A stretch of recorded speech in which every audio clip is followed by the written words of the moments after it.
Ya, lo voy a hacer rápido. Voy a generar, bueno, acá comentarle a la gente que nos escucha, sobre todo específicamente de la comunidad del José Miguel Carrera. Voy a darle un poco, es como tragicómica la frase, los chicos ya lo conocen, que tiene que ver con la TV miente mejor que tu ex. A algunos les puede llegar de diferentes formas esta frase, pero la encontré interesante por el sentido de jugar ahí, no sé cómo se llama eso en lenguaje, pero en el fondo hacer esta como relación, ¿no? Y no sé cómo serán sus exes. Me interesó porque justamente se liga un poco con el tema que estamos trabajando, que es esta forma de expresión que tiene la gente, no solamente, como decía Leo, a partir del 18 de octubre, sino que desde siempre, que en el fondo es lo público. Y eso lo hace público, o sea, eso tiene importancia por el hecho de que son justamente los medios que están al servicio del sistema, del Estado, de la gente con poder, que se encarga de mentirle a la gente. Entonces, ¿qué hacen las personas? Bueno, encuentran sus propios medios de comunicar, ya sea la rabia, ya sea el amor, sea la rebeldía, la revolución.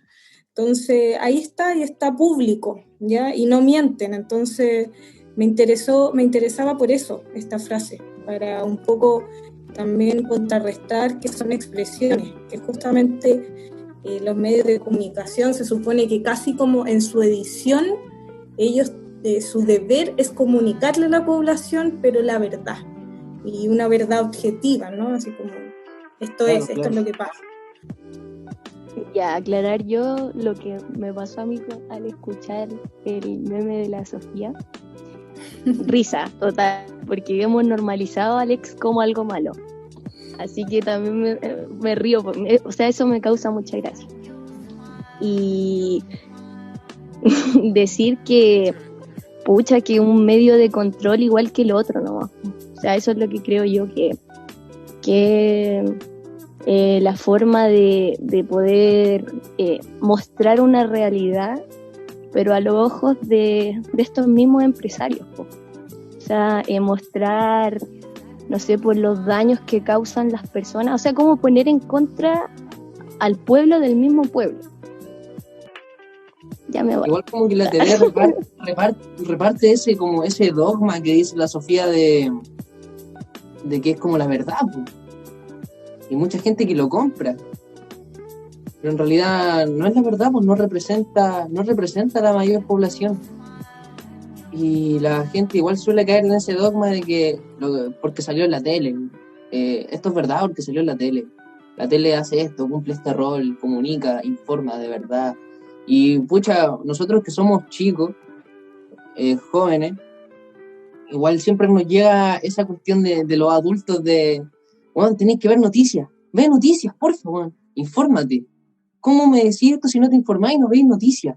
Y es como, igual súper crudo la manera en cómo se inculca este dogma. Y pucha, si pueden tener la oportunidad de presentarle a los adultos con los que conviven de los otros medios de comunicación, que es el arte en las calles, la expresión, el amor, la violencia, lo que está en la calle, por favor háganselo llegar para que a ellos también les llegue este despertar, que es súper necesario.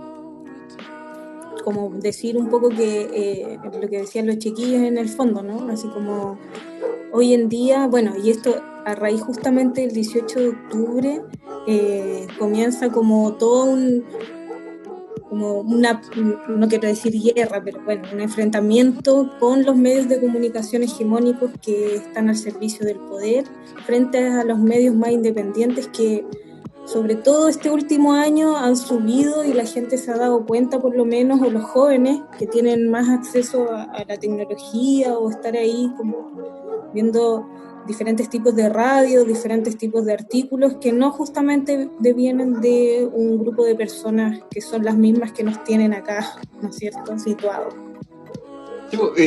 Conectar un poco lo que decías tú, Sofi, bueno, más que nada dar invitarlos a ver, hay un documental que salió hace poquitito que lo hizo un canal independiente, Piensa Prensa, dura 1 hora 20, 1 hora y media, está bastante interesante, está en YouTube.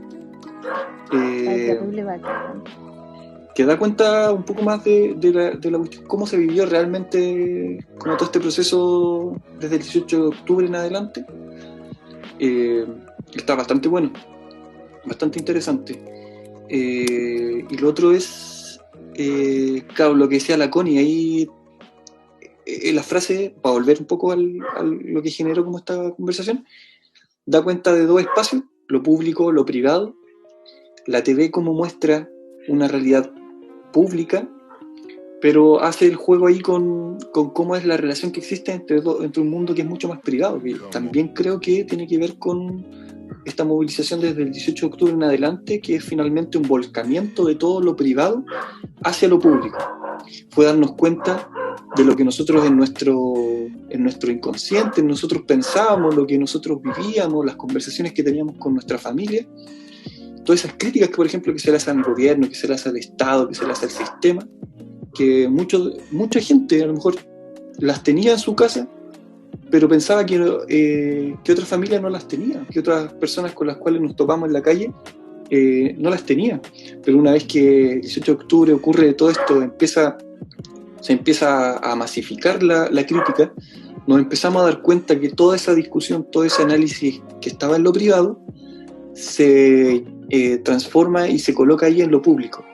Entonces la televisión fue sobrepasada, los medios de comunicación fueron sobrepasados. De hecho, de ahí en adelante lo que vimos fue canales y noticieros ahí perdidos, que no sabían qué decir, a dónde criticar. Va a ser súper interesante también dar cuenta de cuáles fueron rostros que del 8 de octubre hasta la fecha han sido vetados, por ejemplo.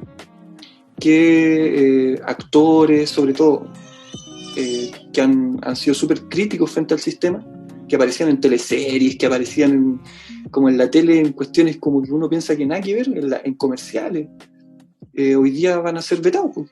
Van a dejar de aparecer en la televisión, o ya dejaron de aparecer en la televisión, y tomaron una posición crítica súper fuerte. O sea, o se venden un poco, o simplemente se alejan y hacen su crítica y se van por otro lado. ¿Cómo nosotros respondemos? Ahí también eso es súper interesante. Ya. Si me disparan, mi mamá deja la cagá. Le aviso, es brígida. Está buena. Eso. Ya, qué? la verdad Bueno, es que mi mamá sí, ya pues me contaron. Mi mamá es brígida. No, primero no me quería, o sea, la primera marcha que yo fui fue la marcha feminista. Y no me quería dejar ir, po. Y claro, no me quería dejar ir. Entonces yo le dije, ¿sabes qué, mamá? Voy a ir igual, porque justo ya era mayor de edad, o sea, ya soy mayor de edad. Entonces le dije, ¿sabes qué, mamá? Yo tengo el derecho a ir, ¿cachai? Es mi derecho, no me lo vas a quitar tú. Le dije. Entonces, claro, fui, cuando la pillé de vuelta, llego aquí y se pone a ver videos de una mamá que estaba como enfrente de todos los carabineros y le decía, no sé, le pasa algo a mi hijo con tal por cual a los pacos, les decía, te voy a sacar los ojos, todo, ¿cachai? Entonces me dijo, a la próxima marcha te acompaño yo. Entonces fue como muy cuático porque no me quería dejar ir y después me dice, ¿sabéis que a la próxima te acompaño yo? Porque si vaya a ir, por último voy yo contigo y sé cómo estáis, ¿cachai? Sí. ¿Me entendieron? Eso me pasó. También estoy muy, muy de acuerdo con lo que, o sea, obviamente es un relato desde la experiencia, pero también esa frase tiene como una connotación de acompañamiento, ¿no? Así como, no, está mi madre que es brígida, no estoy sola. Solamente de que aportar a que esa frase también es como, no, si nos hacen algo no nos van a desaparecer, ¿ya? Porque estamos ahí atentas igual, sobre todo las madres también. Eso. Igual como que el amor de madre se hace como muy muy notable, por lo menos yo, porque mi mamá, voy a decirlo aquí, ojalá no la puteen, pero es evangélica. Entonces era peor, ¿cachai? Entonces, así, sí, me cagó de la risa. Sí, pero es verdad, pues, ¿cachai? Pero le importó una raja, o sea, como le importó la raja que claramente eso se ve muy mal en una cristiana respetable y honorable, pues, ¿cachai? Pero aún así le dio lo mismo y por el miedo de que a mí me pudiera pasar algo, ella igual se incluye en eso, pues. Entonces va conmigo, o sea, como yo logro que mi mamá no, o sea, ni ahí con las marchas, vaya y se interiorice en el tema. Ahí diste en otra cosa que quiero aportar, que tiene que ver con la frase una de las frases que mencionó el León delante también, que hace una metáfora un poco como con la realidad cristiana, pues el que saben bien lo que hacen, que es una frase que dijo Jesús. Entonces, como también al final la religión, ser de una religión o ser de otra, en este conflicto en específico no tenía mucha relevancia, y eso también es súper interesante. O sea, había gente de distintas creencias, pero que estaba todas participando en esto, con esa frase que decía: no los perdones, saben perfecto lo que hacen. Y también da cuenta de que esta disputa hace una lectura política mucho más amplia. O sea, entran todos. En esta lucha entraban todos. Yo elegí mi frase célebre porque las veces que que fue la mayoría, yo creo que todos los viernes, a la calle y a marchar, me fue generando ruido porque es muy importante. No, lo voy a decir: pelea como Gladys Marín, o lo pueden encontrar como pelea como Gladys, o lucha como la Gladys. Decirle a nuestros queridos auditores, auditoras, auditores, que Gladys Marín en el fondo fue profesora de oficio, pero se le conoció mayormente por ser militante, creo que secretaria, presidenta del Partido Comunista, además, diputada en algún momento de la Unidad Popular, si no me equivoco, y básicamente ella luchó la mayor parte de su vida desde pequeña, yo creo, justamente por todos los atropellos e injusticias que este Estado-nación nunca ha ayudado. Lucha y se preocupa por todos los crímenes y las violaciones cometidas en dictadura. Desde ahí parte su lucha. A ella le asesinaron a su marido, a su hermana, ahí tiene mucha relación. Vocifera un poco esta injusticia, más aún en la década de los 90, frente a toda esta clase política más de derecha, conservadora, pero también esta parte política más democrática, ¿no?, de los gobiernos de la Concertación. Comprender también que el comunismo, bueno, no era lo que es ahora, pero Gladys Marín, y justamente con lo que hablaban delante de la primera línea, para mí es considerada una de las mujeres de la primera línea.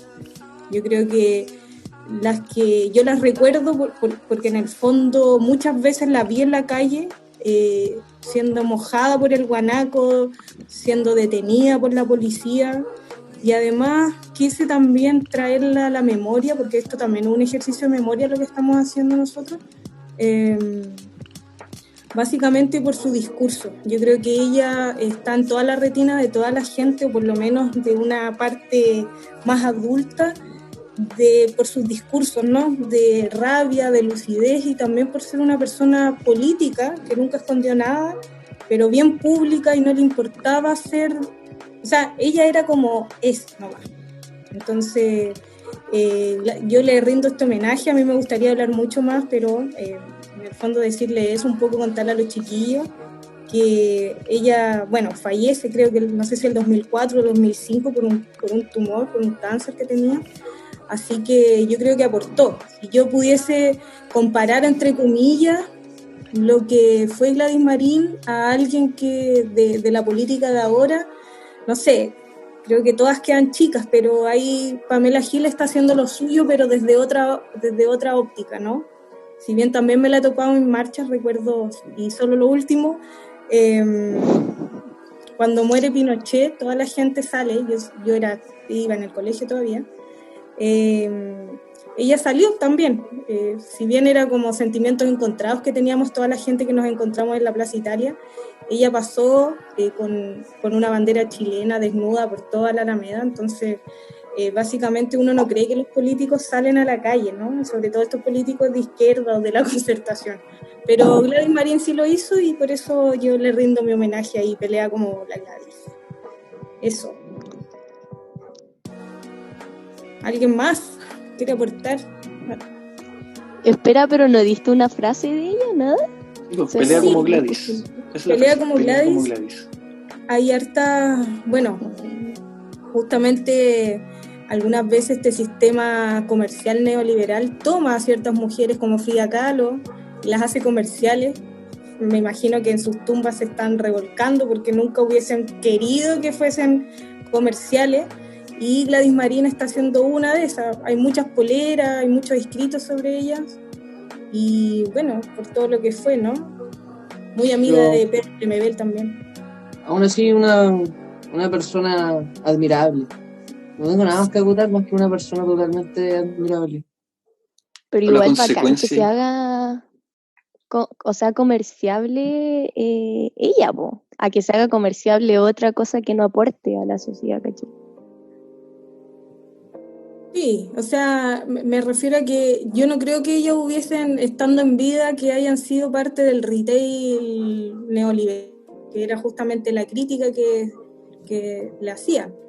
Hay un video siempre dando vueltas ahí en YouTube o en Google, lo pueden ahí buscar, que es como la crítica que ella hace a la Teletón, a la BIN también, a la policía, y que lo dice así tal cual es, no lo disfraza como comúnmente lo hacen los políticos. Entonces eso trajo mucha cercanía a la gente. Como iba a decir el Feña ahí, que lo escuché, tiene una consecuencia política importante, y eso siempre se va a agradecer, más aún en estos tiempos. De la frase, yo rescato como la frase original, o sea, cómo se transforma esa frase original en esta nueva resignificación. La frase original debe haber sido pelea como hombre o algo así. Me resulta increíble que se saque el concepto de hombre y se coloque a una mujer como Gladys Marín, quien estaba a la par, junto en la lucha con las disidencias sexuales, muy, como decía la Sofi, muy amiga con Lemebel, otro personaje que se transforma también en un recurso para la lucha, un recurso simbólico súper importante. Como decía Leo, y hacer alguna crítica sobre Gladys Marín es difícil, pues es una mujer infinitamente consecuente y muy, muy, muy, muy rescatable. Más que nada aprovechar este espacio para hacer una pequeña propaganda de lo que podría ser cambiar nuestra alimentación, basando todo el impacto que tiene la industria en la sociedad y en los entornos naturales, en los ecosistemas. Súper necesario hacerlo. Y nada, ojalá este espacio, ya que es como... Di la frase, po. Sí, es una frase que está en todos lados, que dice go vegan o hazte vegano, ¿sí? Y también se suelen expresar de muchas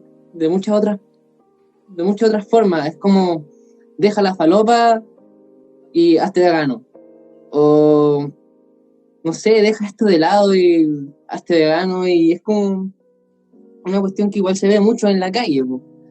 Es lo mismo con el vegetarianismo y también de muchas otras ramas dentro de esta lucha, que podría ser cultivar nuestros alimentos, cuidar las plantas, cuidar las cosas que consumimos y los residuos que botamos, reciclaje. Entonces mucha propaganda que va de la mano con este pensamiento, que es como nada más cuidar nuestro entorno, el lugar donde estamos, cuidar nuestros residuos, reciclar. ¿Y qué le diría a la gente que nos escucha para que deje la carne y sean go vegan, a nuestros estudiantes del liceo? Vegano, la gente suele investigar mucho sobre veganismo y se puede llegar a la conclusión, y yo también estoy incluido en esto, de que el veganismo en sí como ideología, corriente ideológica, es extremadamente nefasto, Pero yo les quiero hablar, cuando hablo de veganismo, hablo de la dieta, más que nada, la dieta. Y ¿Consideras que la JUNAEP debería tener una dieta vegana ahí para los liceos, para los estudiantes que efectivamente no comen carne?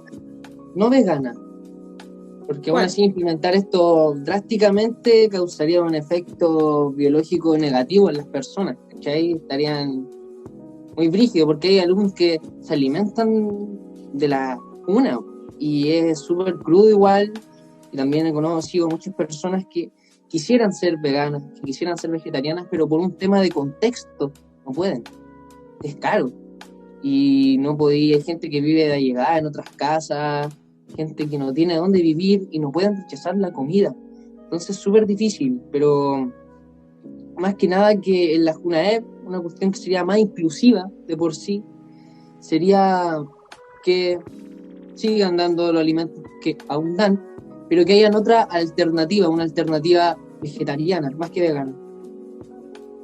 No sé, si ya la JUNAEF es paupérrima, o sea, imagínate, no sé, pues ahora un menú vegano, o sea, va a ser un asco. Pero ahí, Yo aclarar que estoy sumamente de acuerdo con el Leo, con lo que dice, además hay que dejar de comer carne, pero yo no sé qué haría sin un churrasquito, de verdad. Yo con el Leo ya tenemos una historia muy cuática ahí con el churrasquito, pero eso, o sea, yo no sé, no podría hacerlo, ¿cachai? Entonces eso. bueno, en las cosas privadas lo dejamos en otro momento. Sí, Ya, pero No, lo que pasa es que yo lo estaba, ya voy a aclararlo porque si no se suena mal. Lo que pasa es que habíamos ido a comer y él me dice que es vegano, o sea que no come carne. Entonces yo quedé así como, ¿qué onda? ¿Cómo no come carne? ¿Cómo me va a despreciar un churrasquito, cachai? Entonces, por eso, despreció un churrasquito y me comió juego papa. todo el día, weón. ya, pero tú hubieses comido el pan con tomate y palta. A comer unas papas. Lo que quiero destacar de estas frases del vegetarianismo, el veganismo, el que hacen propaganda para que la gente recicle, reutilice, cuide su alimentación, cuide lo que vota, es súper necesario, porque aún así, si nos metemos en este contexto, vamos a llegar hacia otro contexto mucho más violento, pero que no nos involucra a nosotros como seres humanos, involucra a otra especie, involucra al ecosistema, y desde ahí entran muchas cosas que son perjudiciales para nosotros. Y también podríamos tocar el tema de la hidroeléctrica, el impacto en esta, la deforestación, la industria de la carne. Son contextos mucho más violentos que nos afectan tanto como a nosotros, como al planeta y a todas las otras especies. Y es súper necesario que la gente igual, al menos para mí, se dé cuenta de todas estas prácticas y del impacto de estas prácticas, que nos dirigen hacia ninguna parte. Y entonces siento que es necesario. Me gusta que estén este tipo de propaganda en la calle. Me pasa que, no sé, pues que llegamos a un mundo donde el hombre, perdón por decir contextualizar al hombre, pero el hombre nació y se dijo que todo es para el hombre, ¿cachai? Entonces, claro, como todo es para el hombre, matemos a los animales, matemos a la, no sé, pues a la naturaleza, porque la naturaleza llegó para mí, ¿cachai? Entonces, como a mí me pasa que es como muy raro, o sea, muy, muy fuerte el tema de cambiar eso, ¿cachai? Es como cambiar la vida, es como cambiar todo, ¿cachai? No sé si es muy loco lo que estoy diciendo. No, pero o sea, a mí me pasa eso, o sea, claro, el veganismo viene a hacer una crítica muy importante a esto que te estoy diciendo. Sí, pues, o sea, lo que estás diciendo es básicamente una revolución, pues estás definiendo una revolución, que es el cambio, lo que dice el Leo, o sea, colocar en las paredes, hacer publicidad sobre una tendencia para el cambio social, pero que tiene que ver con cambio personal, con lo que tú decías, Connie, con este cambio de uno, que es uno el que tiene que cambiar también para poder generar ese cambio social, y ese cambio social radical, fuerte, que cuesta, es una revolución. Entonces, interesante, da para un programa completo. Ya, voy a seguir con mi frase. Voy a pedirle disculpas a mis compañeros de programa, pero la gente que me conoce, que ha estado conmigo en el colegio, en clase, sabe un poco de mi obsesión y mi fanatismo por Star Wars, y este ícono cultural no estuvo ajeno en estas movilizaciones, y la frase que les traje hoy día tiene que ver con esto. La frase dice lo siguiente: los pacos dispararon primero. Esta frase da cuenta de una disputa entre los fanáticos de Star Wars. Hace referencia a la primera película, a la Nueva Esperanza, cuando Luke con Obi-Wan llegan buscando a alguien que los transporte y aparecen en un bar, en un lugar que se llama Mos Eisley, en donde aparece Han Solo. Entonces Han Solo tiene un enfrentamiento ahí con un sujeto que se llama Greedo, un extraterrestre. Entonces empiezan entre ellos a disputar, a pelearse, y resulta que Han Solo asesina a Greedo. Cuando recién aparece la película, muchos empezaron a criticar este concepto, así como, pero ¿cómo? Greedo termina muerto por Han Solo. O sea, Han Solo, que es una de las estrellas, que es uno de los personajes principales, no puede generar o ejecutar la violencia frente al otro. Ahí había cómo nuestro héroe de una película va a ser un sujeto que va a asesinar al otro. Entonces empieza esta disputa, a ver quién, Greedo disparó primero o Han Solo disparó primero. Han Solo se estaba defendiendo o él primeramente ataca. Entonces hay una disputa bien interesante. No sé, es muy ñoño, sí, lo sé. Ustedes se están riendo de mí, pero Muerta ñoño. Yo creo que solo los fanáticos de Star Wars van a entender esta frase, pero si nos puedes contextualizar aún más, yo feliz. A lo que voy, les traje esta frase para poder llevar a la palestra la discusión sobre la violencia, sobre quién es el sujeto que ejecuta la violencia. La frase decía: los pacos dispararon primero. Esto da cuenta de que si lo llamamos Star Wars, si Greedo dispara primero, Han Solo fue el que lo asesinó, pero lo asesinó en defensa propia. Entonces da cuenta de quién es el que ejecuta, quién es el que hace el acto violento. Han Solo tenía derecho a matar a Greedo porque se estaba defendiendo. ¿Se entiende un poco? Va hacia como a esta disputa de quién es el que tiene la violencia. Y ahora la traje para que conversemos un poco en relación a la violencia como tal, a la violencia o la autodefensa. ¿Cómo ustedes, qué opinan ustedes o qué entienden sobre lo que se vivió desde el 18 de octubre en adelante? Mira, yo lo que pienso, basándonos en el contexto el contexto de que nosotros estemos sentados aquí, haciendo un podcast, haciendo una crítica social, haciendo nexo, todas las cosas, tiene que ver con un tema de dónde nacen las cuestiones, ¿cachai? Entonces, este espacio, tanto como nuestra violencia, nuestro amor, nuestras formas de expresar, desde tiempos históricos, la expresión del pobre siempre fue a través de un contexto violento. Nació por un contexto violento. Yo creo que a eso se referencia de que ellos dispararon primero, porque nosotros, este despertar, esta revolución, la forma de ver el mundo nueva, nace a través de un contexto violento que nos trajeron ellos, mediante las colonizaciones. Entonces, por eso se puede inferir que fueron ellos los que dispararon primero. Y por algo nosotros estamos aquí ahora grabando este podcast, porque ellos dispararon primero. Y siempre han disparado primero. Siempre han disparado también. Tenía que decirlo. Lo que me causa, no sé, yo siempre le he dicho a los fanáticos de Star Wars que yo no soy muy amigable, pero ya caigo en la ignorancia de Star Wars, pero me hace pensar un poco en esta lógica de héroe-antihéroe, o no tiene que ver mucho con eso, como de... Sí, es que las conversaciones posteriores han ido avanzando un poco en esta...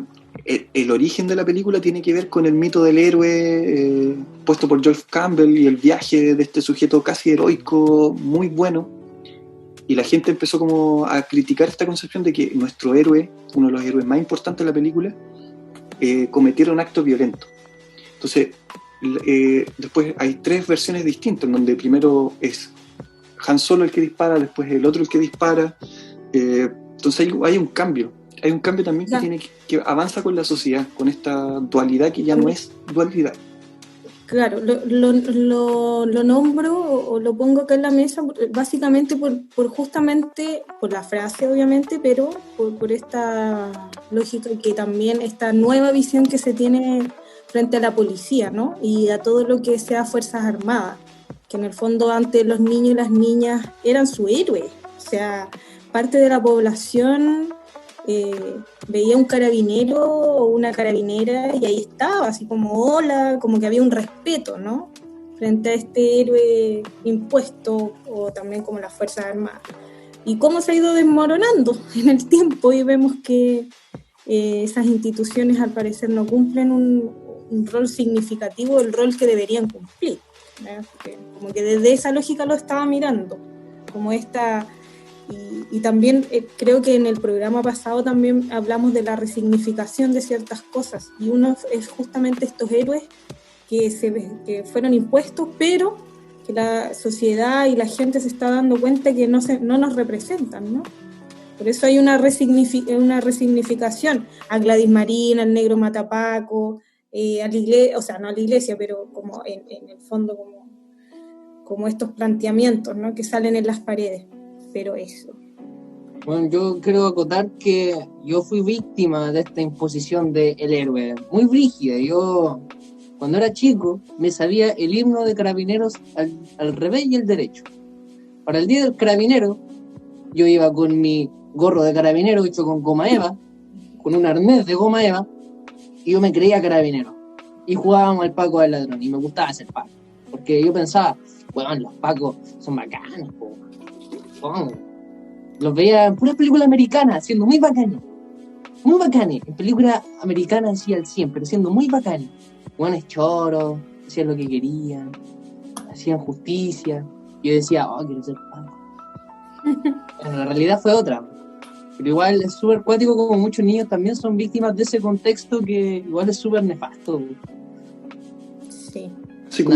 Hace como 10 años hubo un reportaje en Canal 13 que mostraba a un niño de una población, de una población muy pobre, y dijo una frase que me quedó y me ha dado vuelta durante todo este tiempo. Le preguntan a este niño muy pobre, le dicen qué es lo que él quiere hacer cuando grande. Y él dice que está entre 2 opciones: o quiere ser delincuente o quiere ser carabinero. Y esa frase, ese contexto, me da hoy día vuelta mucho. O sea, claro, podríamos decir que hay carabineros que no son malos, que intentan hacer una buena función, cumplir una buena función, pero es una institución completa la que está dañada desde sus cimientos. O sea, es muy, muy, muy complejo. Sí. Sí, eso. Quedan 4 minutos. Connie, algo como para terminar. No sé, como para contextualizar la violencia, igual que habla el Fernando, o sea, que dijo que a ver quién era el violento, ¿cachai?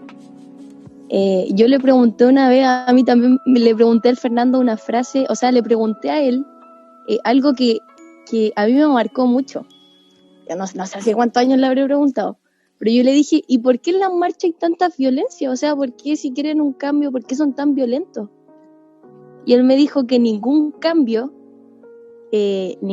histórico se ha hecho a través del diálogo. O sea, que en todos lados, que en todos lados estaba la violencia, ¿cachai? Entonces como que ahí yo normalicé la violencia en una persona. ¿cachai? Porque a mí antes una persona violenta era muy mala, pero ahora como que él me hizo entender que una persona violenta tampoco es tan mala, ¿cachai? Entonces, hablar ahí de la violencia es un tema muy... Otro tema. Otro podcast. Sí, Otro tema. ¿cachai? Ahí tenemos, anótalo. Sí, igual para contextualizar el tema de la violencia, como dicen todos acá, solamente acotar que hay diferentes tipos de violencia y la violencia simbólica también está ahí adentro. Para que la gente que nos escucha, no solamente nos referimos a una violencia física o una violencia de ir a destruir algo, no solamente ese tipo de violencia, sino que puedo verlo y puedo pensar así muy rápidamente en la misma televisión, que oculta a nuestros muertos. O el otro día, por ejemplo, que salió un caballero que no lo atendían en una oficina del registro civil y tuvo que agacharse para pedir por favor que lo atendieran. Eso es muy, muy violento y es una violencia institucionalizada. Ayer pasó algo muy cuático que yo vi en las noticias, que una señora se tuvo que vestir de carabinera, para ir al Cefam y que la atendieran. O sea, ella estaba reclamando como carabinera para que la pudieran atender, porque había ido como persona normal, o sea, como persona común, civil, y no la querían atender. Y más encima, la llevaron presa por vestirse de carabinera y, claro, pues le sacaron multas, creo. Entonces eso fue como muy cuático. Ya, chiquillos, nos estamos, interesante todo.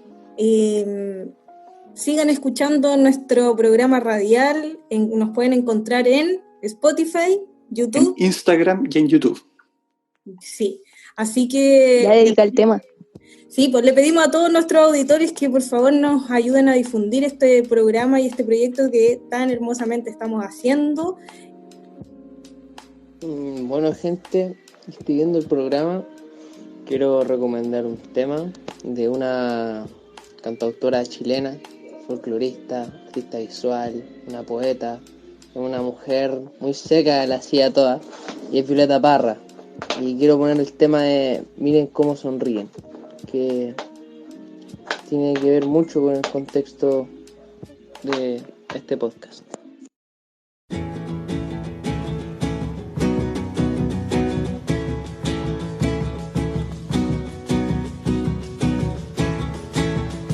Miren cómo sonríen los presidentes cuando le hacen promesas al inocente. Miren cómo le ofrecen al sindicato este mundo y el otro los candidatos. Miren cómo redoblan los juramentos, pero después del voto doble tormento.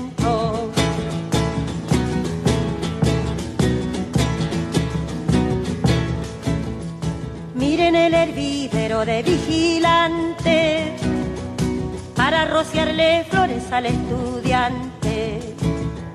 Miren cómo relumbran carabineros para ofrecerle premios a los obreros. Miren cómo se viste cabo y sargento para teñir de rojo los pavimentos.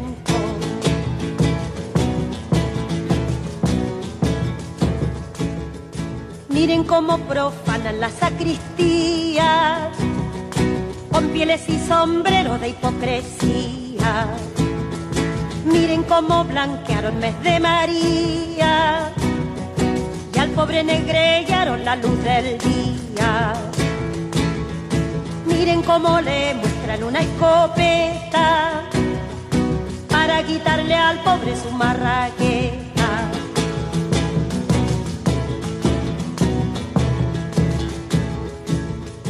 Miren cómo se empolvan los funcionarios para contar las hojas del calendario. Miren cómo gestionan los secretarios las páginas amables de cada diario. Miren cómo sonríen angelicales. Miren cómo se olvidan que son mortales.